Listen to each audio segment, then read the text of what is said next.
பேரா ஈப்போவில் உள்ள பள்ளி ஒன்றில் நடைபெற்ற முன்னாள் மாணவர்கள் ஒன்று கூடும் விருந்துபசரிப்பு நிகழ்வில் மதுபானம் வழங்கப்பட்டதாக கூறப்படும் சம்பவம் தொடர்பாக அதிகாரிகள் உடனடி விசாரணை நடத்தி நடவடிக்கை எடுக்க வேண்டும் என்று பாரி நாடாளுமன்ற உறுப்பினர் உஸ்தாத் முகமது இஸ்மி மத்தாயிப் கோரியுள்ளார். கடந்த செப்டம்பர் மாதம் அந்த பள்ளியில் முன்னாள் மாணவர்கள் ஏற்பாடு செய்த விருந்தில் சுமார் 800 பேர் கலந்து கொண்டதோடு மதுபானங்களும் இருந்ததாக கூறப்படுகிறது.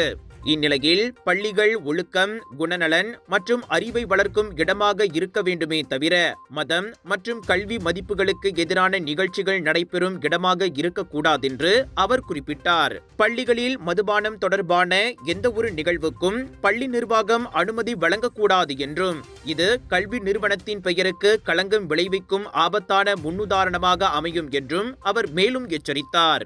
2018 ஆண்டு வெளியிடப்பட்ட கல்வி அமைச்சின் சிறப்பு சுற்றறிக்கையின்படி பள்ளிகள் மதுபானம், சிகரெட் மற்றும் சூதாட்ட நிறுவனங்களிடம் இருந்து நன்கொடை பெறக்கூடாது என்று குறிப்பிடப்பட்டுள்ளது.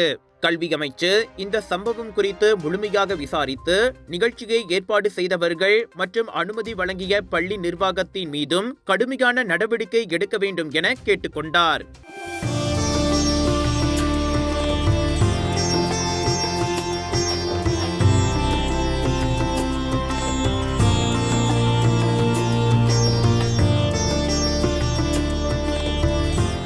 மனதின் இருள் அகலட்டும், அன்பின் ஒளி பெருகட்டும், வெற்றிகள் மலரட்டும், மகிழ்ச்சி எங்கும் பெருகட்டும். எங்கள் இனிய தீபாவளி நல்வாழ்த்துக்கள்.